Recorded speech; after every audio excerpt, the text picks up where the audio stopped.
Saya tidak kecewa. Saya hanya sedih, bukan kecewa. Sedih karena Jokowi hari ini tidak seperti yang dulu, yang seperti saya kenal. Dulu kita kerahkan seluruh kekuatan yang kita punya. Saya ngomong begini karena Pak Jokowi ini kan mulai hari pertama mau masuk menuju istana itu dari tepian Danau Sentani, rumah saya di situ. Dan hari itu dia memulai kampanye itu mulai habis makan siang bersama ibu, dari situ baru menuju kampanye hari pertama dan menuju ke istana. Iya. Karena kita melihat ada harapan. Ada harapan di Jokowi. Harapan bukan kemudian lalu berbalik menjadi urusan keluarga seperti ini. Harus kita akhiri kesedihan itu. Karena tokoh sedih sementara Jokowi tidak sedih, tidak ada gunanya. Namanya cinta tepuk sebelah tangan. Iya toh.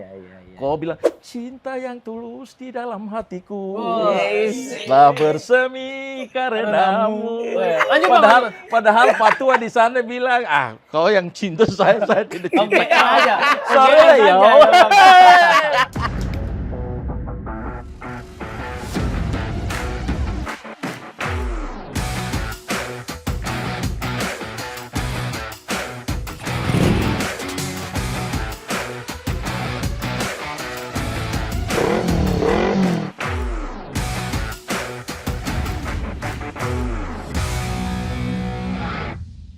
Halo, sahabat Kompas.com, bertemu lagi bersama saya Tat Angguritno. Dan saya Vittorio. Kita bertemu di acara Kelas Wahid Kompas.com, ngobrol ngegas, pasti nampol, gaspol. Sudah ada siapa, Kang? Nah ini narsum kita kali ini juga salah satu figur ya hari ini. Jadi sangat cocok sama profil acara ya? Iya, cocok banget. Siap-siap ente semua.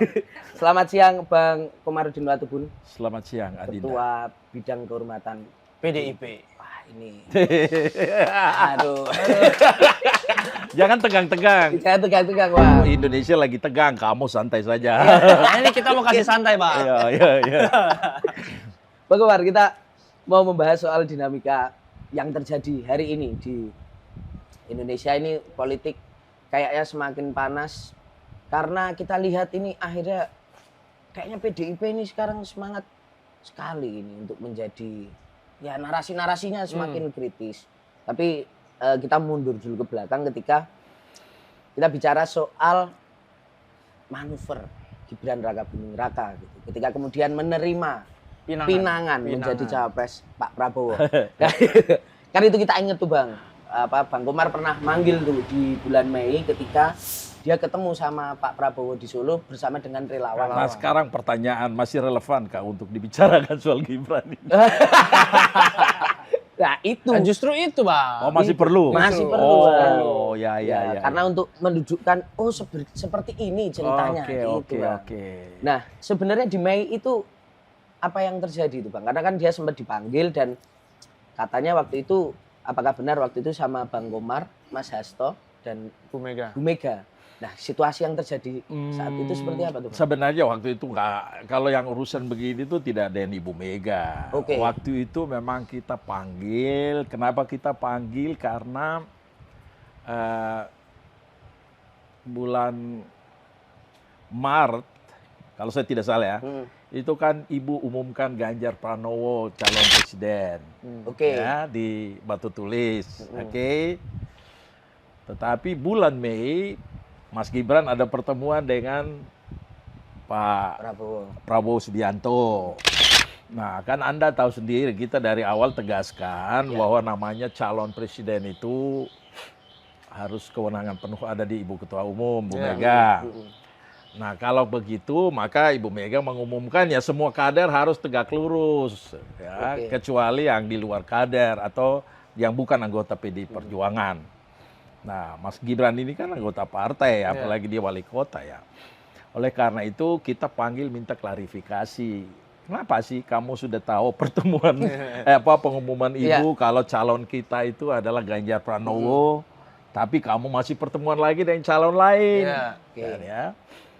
Oleh Mas Gibran dia sampaikan, wah ini karena saya ini wali kota, Pak Pak Prabowo itu menteri, jadi saya terima beliau di sana tidak lebih kayak hubungan struktural pemerintahan, wali kota dan menteri, kan kira-kira begitu. Oke, kalau cuman begitu ya tidak soal, ya, meskipun sebelumnya ya kita pernah tegur-tegur teman lain, ya, tapi kita pikir, oh sudah Mas Gibran ini kan dia masih junior, mungkin belum banyak memahami urusan partai, jadi kita tidak beri teguran apa-apa, kita cuman klarifikasi. Ya, minta klarifikasi lalu kita nasihati dia. Nanti kalau besok-besok ada pertemuan dengan calon-calon lain dalam konteks struktur pemerintahan, oke, tapi memberi dukungan nggak boleh. Oke. Dan dia waktu itu bilang, dia sampaikan, iya saya tahu Pak Komar, saya tahu tahun depan kan Bapak pasti sudah tidak presiden lagi. Jadi kalau kami salah ya ditegur saja.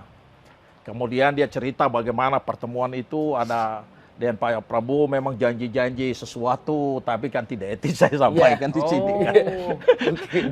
Tapi saya tidak bayangkan bahwa kemudian dia memilih ke sana. Tapi hal yang perlu saya bukan menjadi meyakinkan saya adalah dibilang begini si Mas Gibran ini, Pak Komar, saya tetap tegak lurus pada Ibu Mega. Dan pernyataan itu kan waktu kita turun konferensi pers, dia juga ngomong hal yang sama. Yang di TV-TV sekarang ngomong ulang-ulang itu, diputar ulang-ulang. Nah dalam konteks itu buat saya yakin, apalagi yang disampaikan itu adalah seorang calon pemimpin. Sudah pemimpin, tapi calon pemimpin mungkin lebih tinggi lagi. Ya, Anda harus tahu bahwa ukuran seorang pemimpin itu adalah apa yang dia katakan itu harus dia kerjakan. Ya, jangan banyak bersandiwara kan gitu. Kata-kata yang bisa dipegang lah. Gitu ya, kata-kata itu yang saya pikir ya baik-baik saja. Iya. Tapi artinya memang tanpa Bu Mega saat itu, Bang. Karena tidak ada Ibu Mega. Bilang yang Bu Mega diam-diam aja katanya. Yang ada itu saya, Pak Hasto di lantai 2 kantor DPP. Dan kalau pemanggilan yang saya biasa dilakukan pemanggilan itu kita sampaikan klarifikasi dan seterusnya, baru dengan Ibu Mega itu dari kita yang merekomendasikan. Jadi sebenarnya tidak ada Ibu Mega waktu itu. Nah, Bang Komar, beberapa kali kan Mas Gibran menyatakan bahwa ketika dia dipinang oleh Pak Prabowo itu disampaikan beberapa kali dan dia mengaku sudah lapor ke PDIP. Nah, itu waktu di pertemuan Bos. Itu gimana itu, Bang? Jadi kita harus bedakan urusan pribadi, urusan keluarga, dan urusan organisasi. Ya, itu yang harus dibedakan. Ketika Anda mengurus negara, urus organisasi, jangan urusan yang kecil-kecil dibawa. Anda ini harus mengurus hal yang lebih besar. Oke? Ayo kita masuk kuenya. Nah, itu yang kami selalu diajarkan Ibu Mega. Itu, ya. Makanya kalau mau bilang datang sampaikan ini kepada minta izin kepada Mbak Puan, Bu Mega, ya itu minta izin karena kita satu keluarga. Tapi urusan organisasi ya tetap ditegakkan. Begitu. Bang, kan tapi lucu, bentar dulu, lucu kan? Kita sekarang lagi berjuang. Partai ini ada memperjuangkan sesuatu, tidak sekedar partai dibuat kan? Kita lagi memperjuangkan calon kita namanya Ganjar Pranowo. Lalu Anda pergi di sana bangun kekuatan lawan kita, itu gimana cerita kita diminta izin lalu pergi begitu saja? Enggak lah. Bang, itu dia salah alamat kalau untuk PDI Perjuangan. Tapi kan Mas Gibran bilang udah 7 kali diajakin sama Pak Prabowo, katanya udah sampein juga ke PDIP, tapi nggak betul-betul nggak terpikir lah, gitu. PDI Perjuangan nggak mungkin larang dia, kamu tidak boleh ke sana. Dia sendiri yang harus menunjukkan sikap karakter sebagai seorang pemimpin. Oh tidak, saya dibesarkan oleh PDI Perjuangan. Kan gitu. Pernyataan dia kan jelas juga di media. Saya tegak lurus kepada Ibu Mega, kan? Jadi jangan cari-cari pembenaran di luar itu. Sudahlah, kita ini bukan anak kecil, capek gitu diskusi ya. Iya, iya, iya. Begitu. Makanya Diskusi yang lebih mencerdaskan generasi muda ya.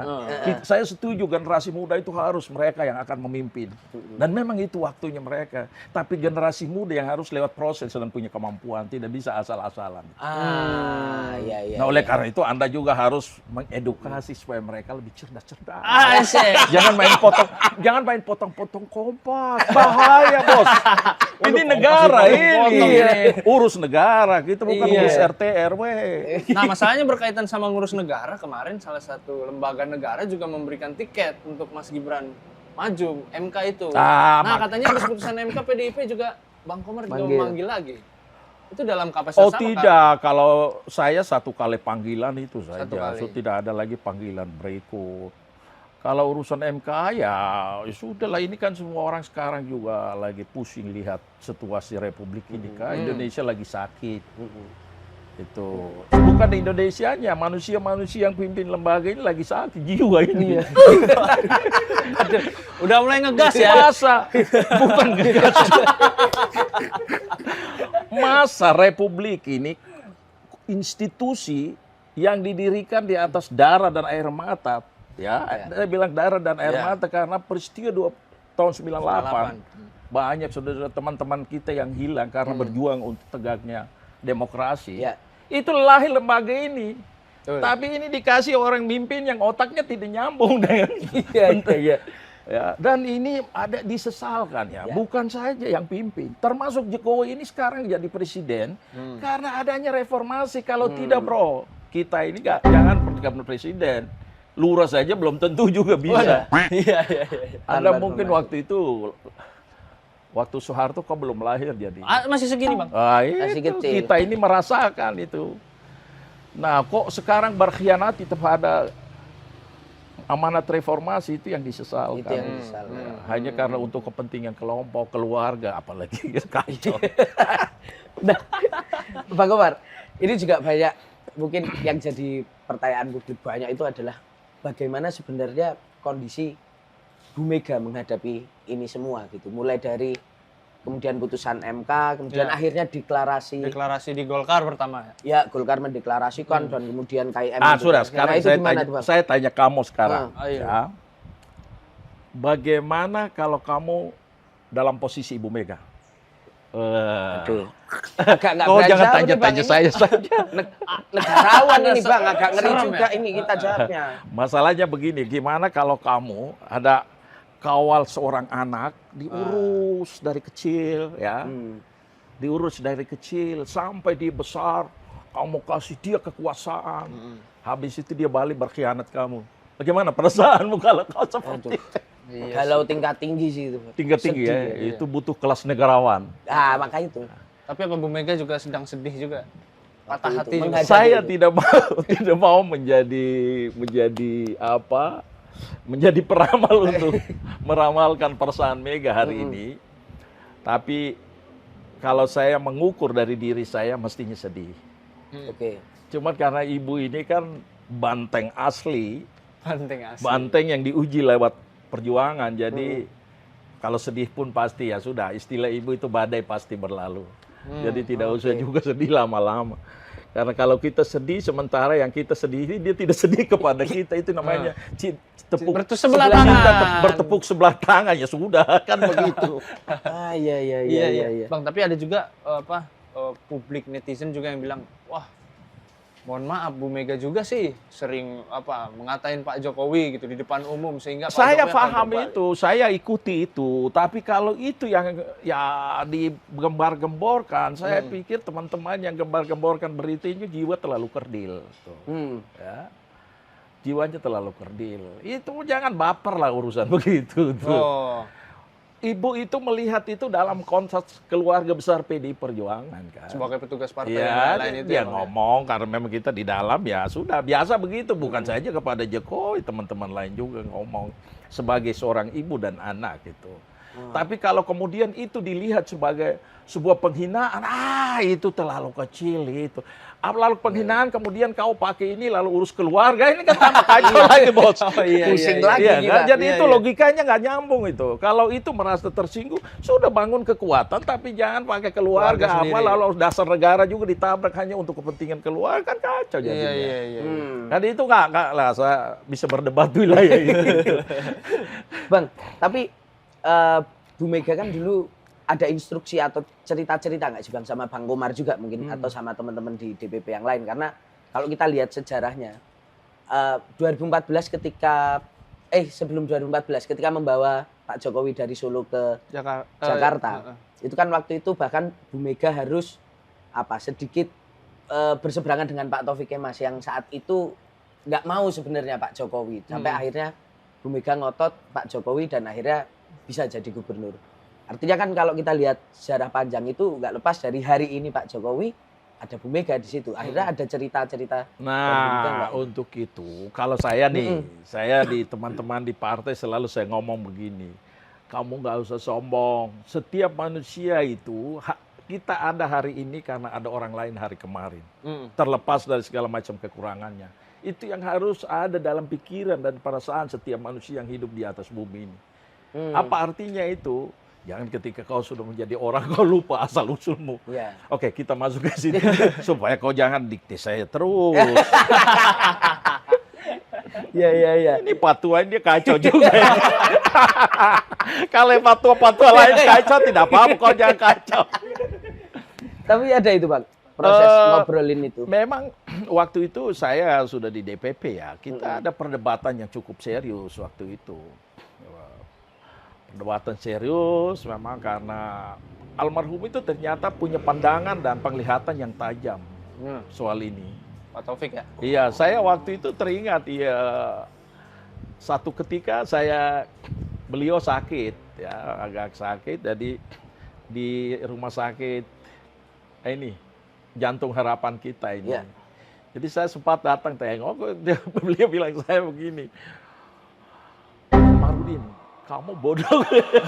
Waduh, masa kamu dukung Jokowi itu punya cita-cita menjadi presiden itu. Hari ini baru saya ngomong. Waktu mau jadi gubernur. Jadi waktu itu Bang Taufik mungkin sudah penglihatan, mungkin jadi presiden boleh saja, tapi kemudian karena kondisi jadi amburadul begini kan tidak bagus. Iya. Jadi sudah akhir dari rencana pendaftaran, waktu itu kan yang didaftar 3 orang, yang daftar ke PDI Perjuangan, Pak Nono Sempono, kemudian Pak Foke, dan Pak Jokowi. Sudah daftar waktu itu, lalu kita rapat DPP, Lenteng Agung, sudah kita. Tapi waktu itu memang almarhum dia tidak setuju. Itu, ya. Waktu itu masih tetap ingin untuk Foke dengan ada yang Ruyatna sebenarnya. Tapi karena ibu ya juga dukung Jokowi, terakhir kebetulan ibu ada kampanye di NTT. Pulang dari NTT di Bali, hari pendaftaran di KPU, itu ibu masih ada di Bali. Waktu itu sampai sudah siang, sekitar jam 2-3 itu kan belum ada rekomendasi. Jadi saya tanya Pak Jarod, mana rekomendasinya? Dibilang belum ada perintah. Dia waktu itu PLH itu. Lalu saya tanya Pak Cahyo, Mas, mana rekomendasi? Dia bilang belum. Sudah, kita waktu itu saya menyanyi terus di DPD DKI Jakarta ini, galang dana ini. Kebetulan punya uang ada 10 juta taruh. Sudah, nyanyi lagu Tak Gentar segala macam. Jadi teman-teman di DKI Jakarta kayak Fendi Simbolon, Eriko itu ditagih itu 100 juta kita dapat 1 miliar lebih. Itu modal awal Pak Jokowi punya logistik logistik awal untuk latihan saksi di Bogor waktu itu. Kalau sekarang sudah banyak. Waktu itu belum. Apalagi periode pertama, apalagi DKI Jakarta. Jadi waktu itu periode pertama Bang Komar termasuk salah satu yang mendanai paling pertama. Saya mendanai, kau jangan tambah-tambah lagi. Saya sebenarnya tidak mau cerita-cerita ini. Cerita ini biar saja jadi kenangan buat saya sendiri. Tapi karena kau tanya, konteksnya. Ya tentu manis.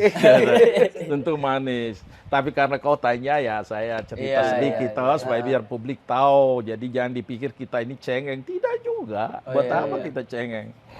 Kita cengeng itu karena gerakan ini merusak sistem bernegara.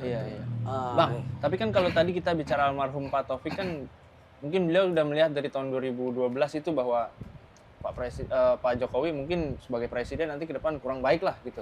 Dia mesti pasti naluri beliau itu kalau baik kan tidak mungkin dia. Dia nggak setuju ya. Tapi kalau teman-teman di PDIP sendiri juga Bu Mega, Bang Komar sendiri apakah memang tidak mencium ada katakanlah gelagat bahwa Pak Jokowi mungkin sedang membangun kekuasaannya sendiri? Pertanyaan saya, kau sendiri perasaan terhadap Pak Jokowi periode pertama dan sekarang seperti apa? Berbeda. Jawab. Kelihatannya Jangan berbeda. Jawab. Jelas, Bos. Saya tamu hari ini narasumber. Jawab. Kelihatan berbeda sih. Berbeda toh? Berbeda. Ya sudah itu, jangan kau tanya lagi, sama perasaan kita. Oh, sama. Setiap perasaan yang lahir dari ketulusan pasti punya nilai yang sama. Karena itu nilai bicara tentang nilai.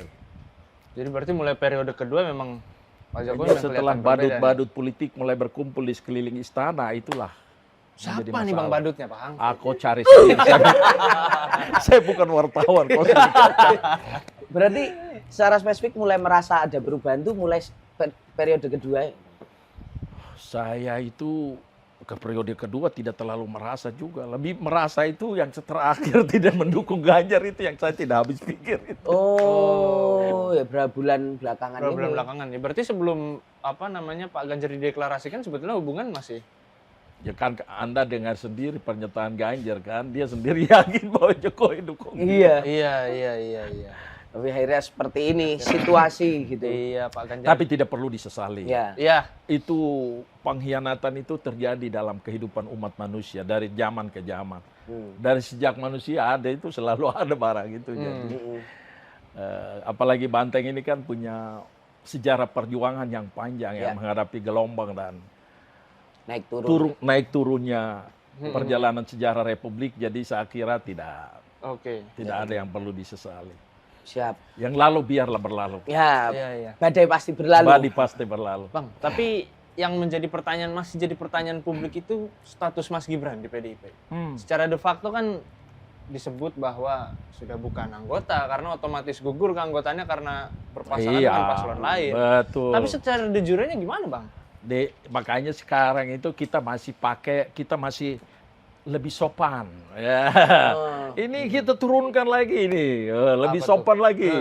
Suruh Rudi kau minta baik-baik kasih keluar kembali KTA itu. Oh, pastinya. Makanya masa kau telah berani lawan kita tapi tidak berani kembali ke KTA. Lucu-lucu aja. Jadi kita jangan terbawa dengan pikiran begini. Generasi muda Indonesia bisa hancur logika berpikir kalau begini. Makanya Rudi lagi sekarang uruslah dulu, kamu ambil KTA dari sini, sudah kalau pulang ya kembalikan KTA saja. Kan begitu. Itu masih lebih soft ya. Itu yang sekarang lagi dikerjakan Rudi. Masalahnya kenapa pakai cara yang soft gitu, Bang? Kenapa nggak panggil aja langsung pecat tanda tangan Komar biasanya. Bro, ini manusia pandai menggunakan isu, informasi, apa istilah kerennya? Narasi. Bukan. Merasa dizolimi, apa istilah bahasa asingnya?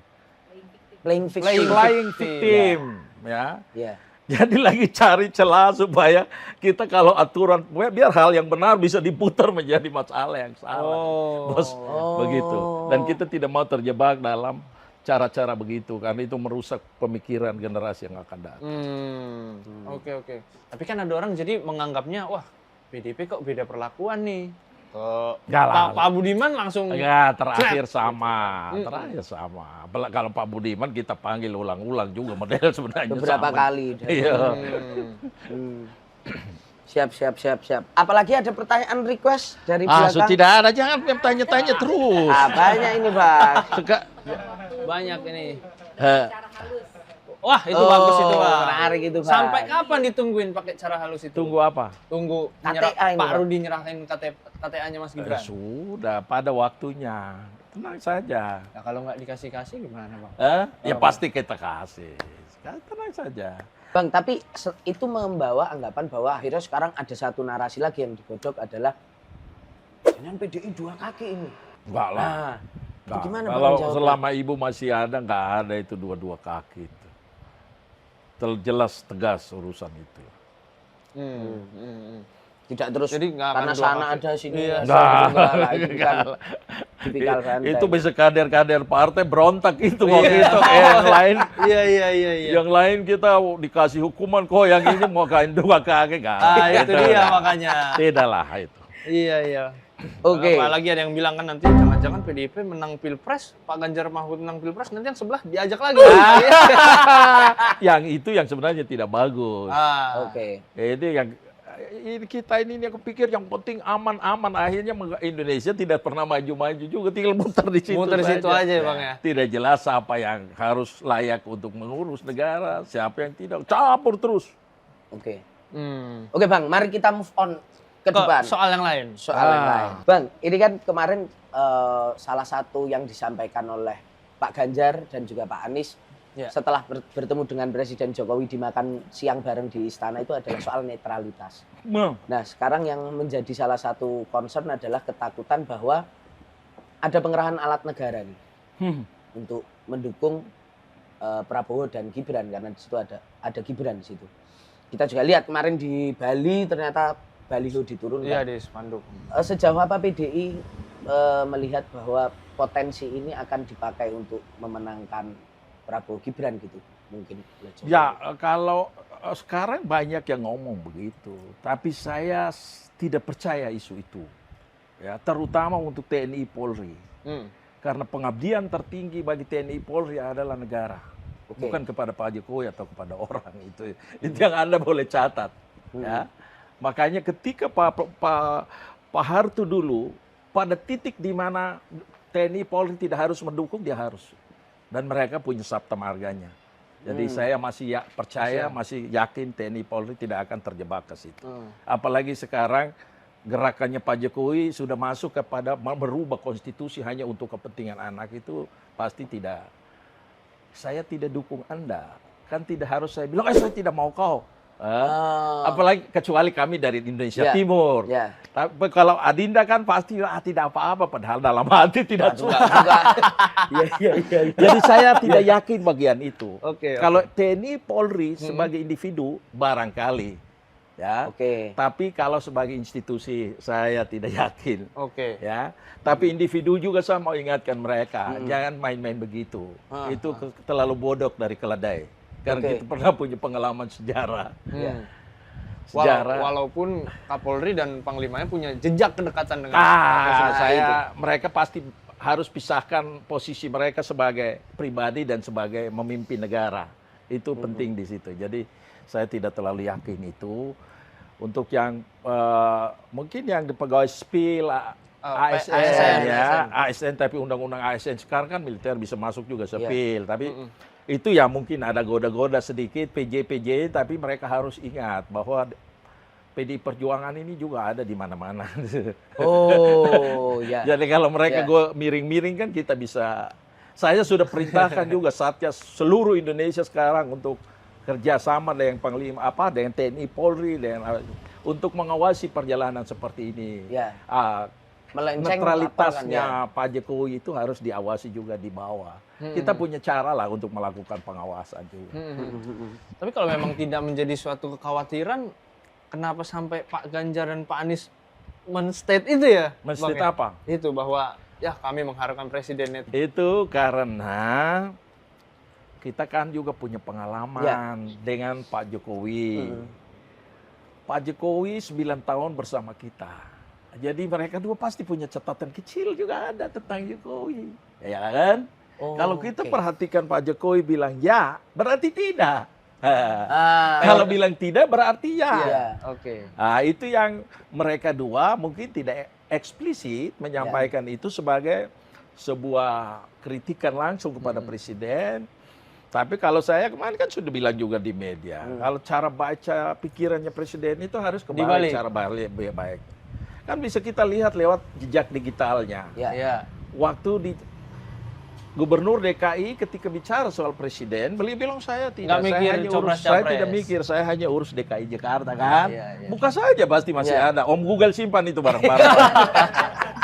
Tapi begitu calon masuk juga, itu satu. Dari sekian banyak lah tentu yang menonjol ini. Kemudian masalah Gibran. Waktu ditanya sebelum berapa waktu lalu, dia bilang itu baru 2 tahun. Itu, 2 tahun ya sudah lah, realistis lah, oke. Tapi ternyata ya merestui. Sebagai orang tua harus mendoakan dan merestui. Nah, dari catatan ini kita harus melihat bahwa ini sebuah karakter yang harus juga dihargai kan. Terlepas kau nilai baik atau buruk, tapi itu ada sudah menjadi karakter. Jadi kalau bilang ASN segala macam di bawah tidak harus netral, ya jangan kau percaya netralnya. Caranya ya perangkat organisasi kita juga dipakai untuk mengawasi, kan begitu. Jadi kita juga jangan bodoh-bodoh juga. Karena kata orang bijak itu, kata orang bijak ini, bukan Bang Komar. Keledai sekalipun tidak mungkin masuk ke lubang yang sama untuk kedua kali, apalagi manusia. Jadi kalau kita mau percaya begitu, berarti kita lebih bodoh dari keledai. Lagi nih banteng Bang, lubangnya nggak cukup kalau 2 kali jatuh. Lalu masalah apa kemarin?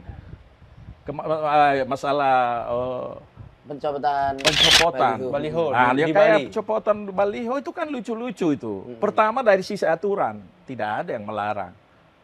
Tanya KPU, tanya Bawaslu, kan tidak ada larangan tentang baliho-baliho dipasang atau karena masa sosialisasi. Iya, masa sosialisasi. Kalau alasan ini presiden ada cara di tempat itu. Jadi dari sisi estetika saja. Estetika ukurannya apa? Yang bilang itu tidak dari sisi estetika tidak terpenuhi itu siapa? Supaya jangan masing-masing orang atas nama estetika suka-suka itu. Ini kan kadang kacau-kacau. Kan dari penjelasan PJ Gubernur di sana kan bilang ini dari sisi estetika saja. Sama tanya dia ukuran estetikanya itu apa? Harus dijelaskan kan. Estetika bagaimana presiden berangkat ke Sumatera Barat, di sana ada baliho di mana-mana.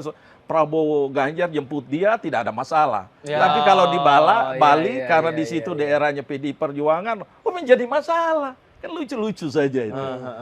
Jadi intinya sudahlah kita ini, Republik ini bukan orang bodoh, ini bukan zaman tahun 45 ini sudah modern, informasi sudah mana-mana. Jadi yang masuk akal saja, tidak usah banyak drama yang tidak penting. Siap. Bang, saya mencatat ini Vito. Ada pertanyaan ini salah satu sebelum itu. Saya mencatat Bang Komar tadi ngomong aduh itu udah 10 kali lebih kayaknya. Aduh apa? Sakit banget ini. Iya kayaknya. Emang sakit banget ini kayaknya. Sakit apa?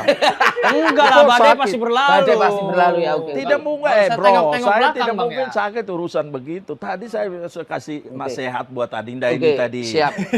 Pengkhianatan itu terjadi dalam sejarah perjalanan umat manusia sampai hari ini. Kau lihat di kitab suci nabi-nabi juga dulu begitu. Kalau kau tidak berkhianat itu bukan kau manusia, itu kebalik. Normal ya Bang.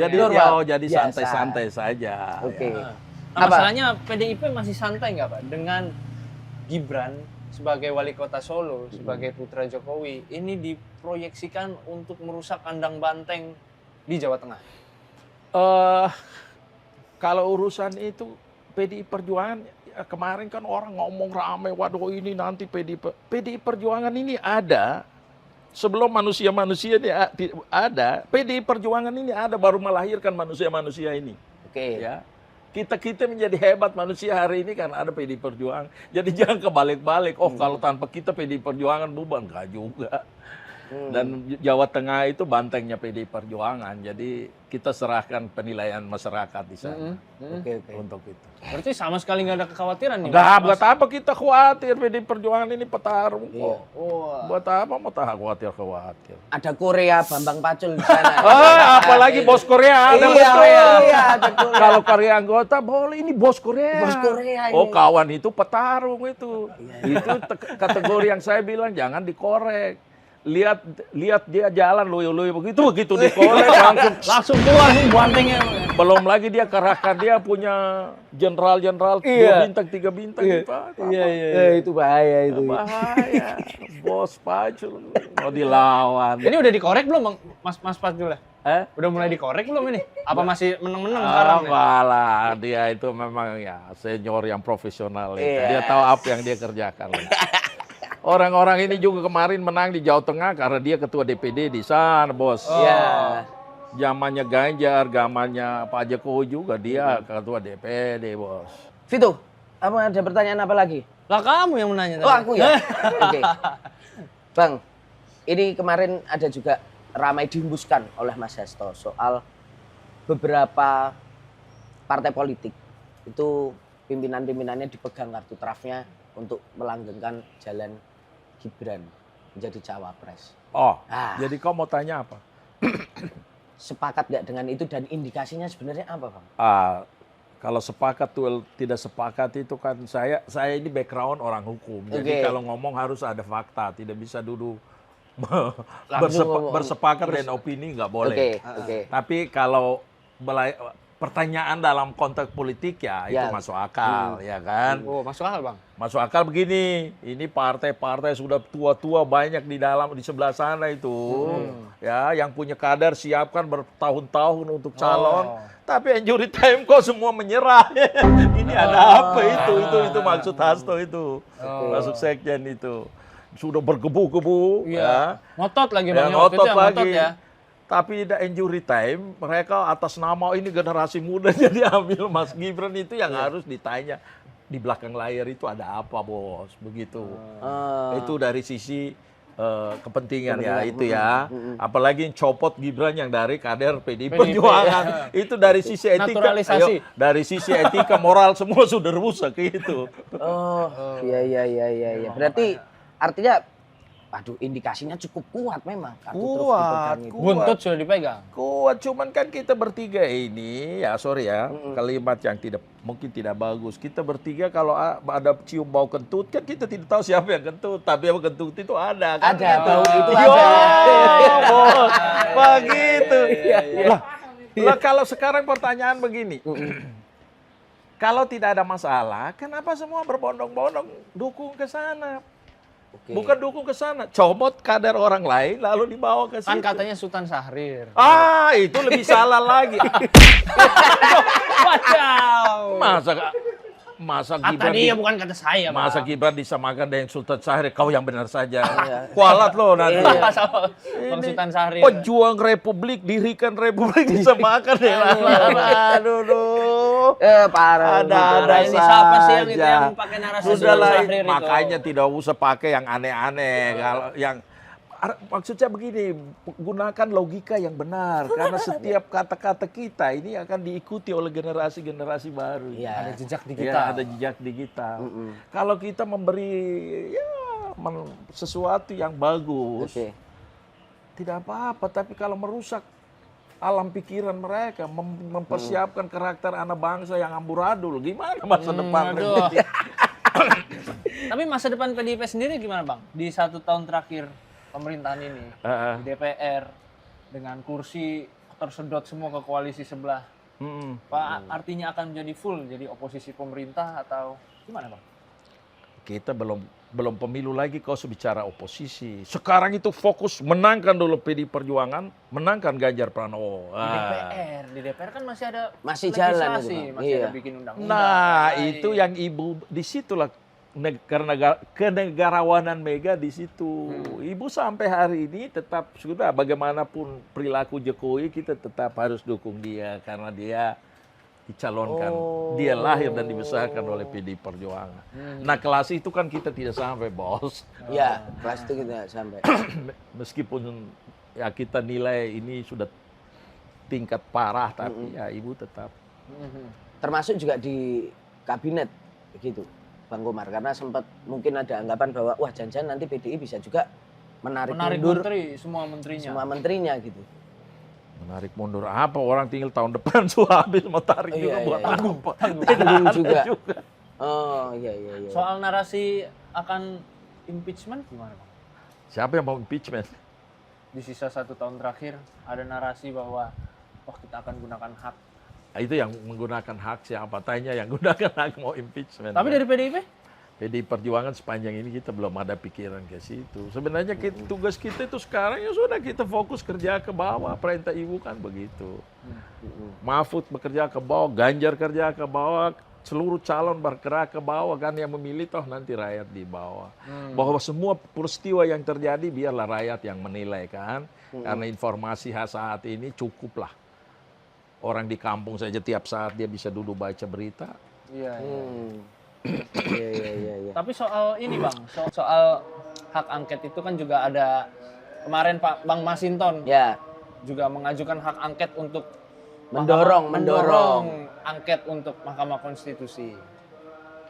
Kalau apa itu memang menjadi sikap partai bahwa memang Kalau itu saya belum melihat sikap partai, tapi itu Anda bayangkan si Masinton ini kan salah satu yang ikut kemarin demo-demo teriak-teriak 98 reformasi kan, pelaku-pelaku sejarah reformasi kan. Bagaimana pada saat dia hari ini lembaga yang dihancurkan, lembaga yang didirikan oleh reformasi lalu dihancurkan hanya karena kepentingan kelompok keluarga. Ya wajarlah dia bicara begitu. Tapi itu bukan sikap arahan dari Bu Mega. Dia itu spontanitas itu. Tapi saya kira dia apa yang dia perjuangkan itu benar dari segi fungsi dia sebagai seorang anggota parlemen.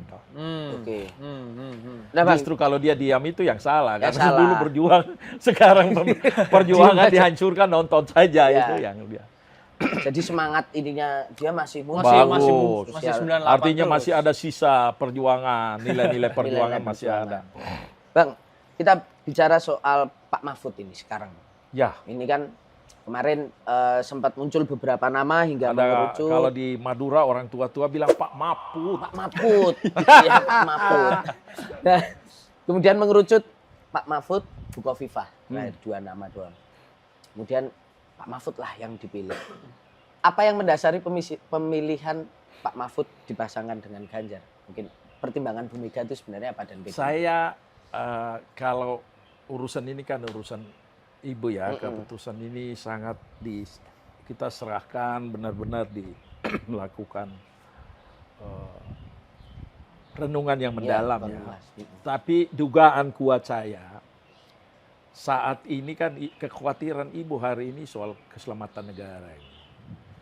Soal ideologi negara, Pancasila, Undang-Undang Dasar 45, kebinekaan kita. Oke. Ya.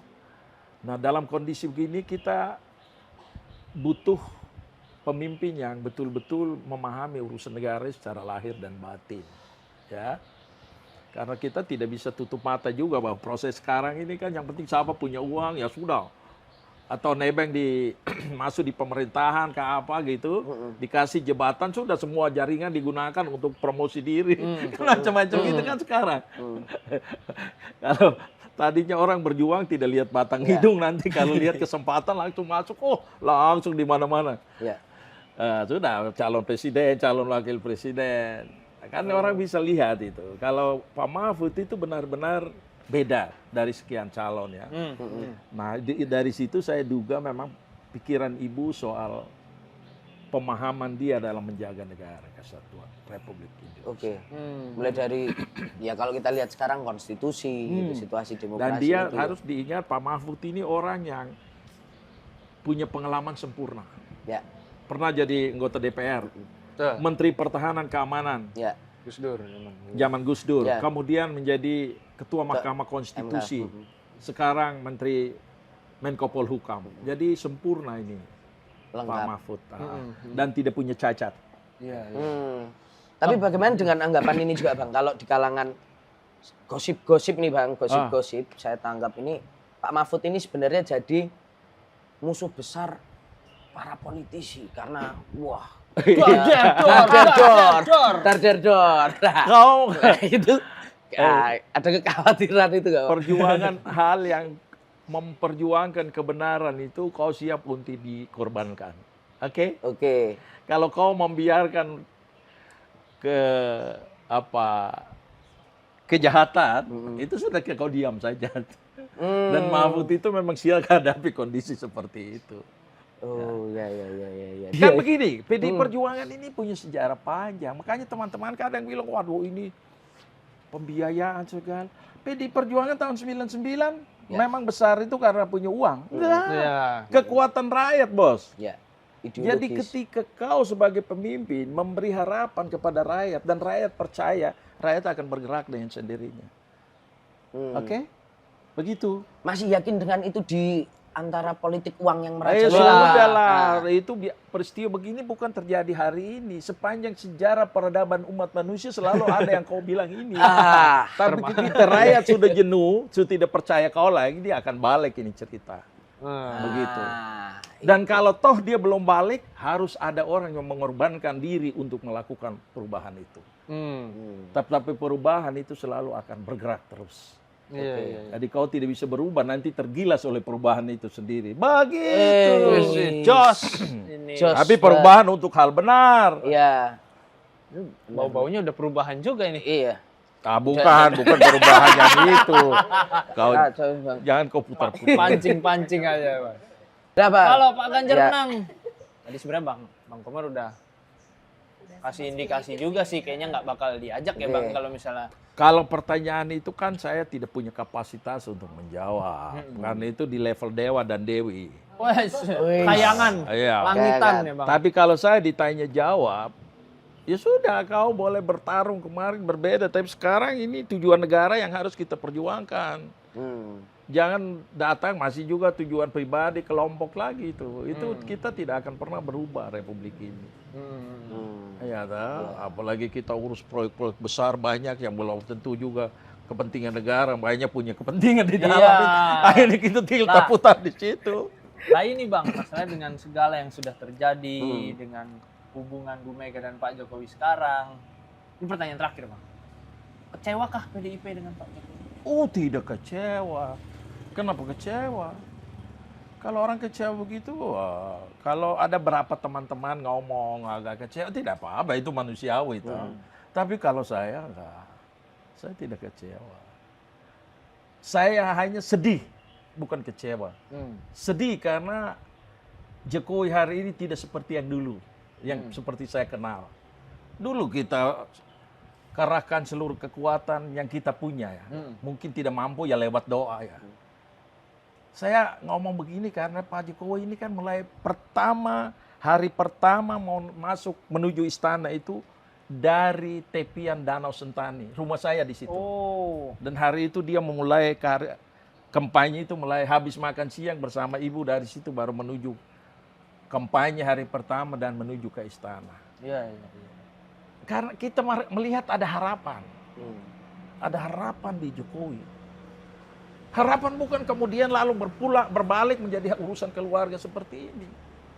Ya harapan yang kita maksudkan bagaimana dia bawa Indonesia yang lebih baik. Ya. Tidak cukup ya masyarakat tiap kali dikasih amplop, dikasih begini, tidak.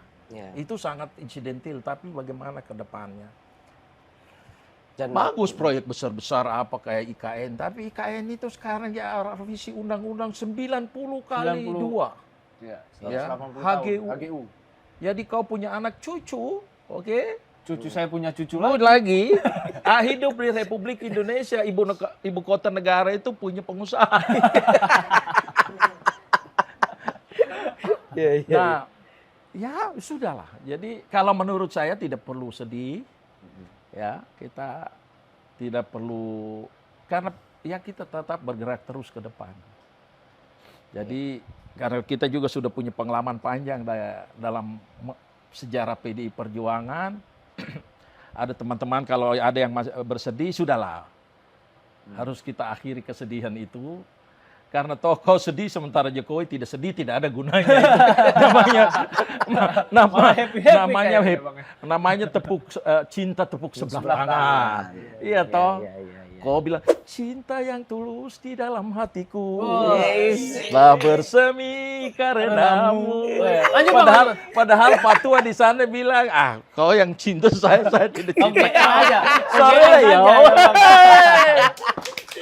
Siap. Mantap toh. Mantap. Bang Komar, terima kasih banyak Bang. kita makan. Kita makan ini Saya dari tadi siap wangi makan. ikan goreng udah. Aduh, memanggil ya, Bang. Sudah memanggil. Kita tutup dulu. Tapi kamu dua apa? Bentar Bang, kita tutup dulu ini. Oh, belum. Belum kita tutup dulu. Tapi kan nanti kamu potong-potong. Iya. Oke, Bang Komar, terima kasih banyak untuk siang hari yang santai-santai hangat ini. Sudah Panas yang bukan cerah, hangat. ya. Kok datang di rumah orang siang-siang panas.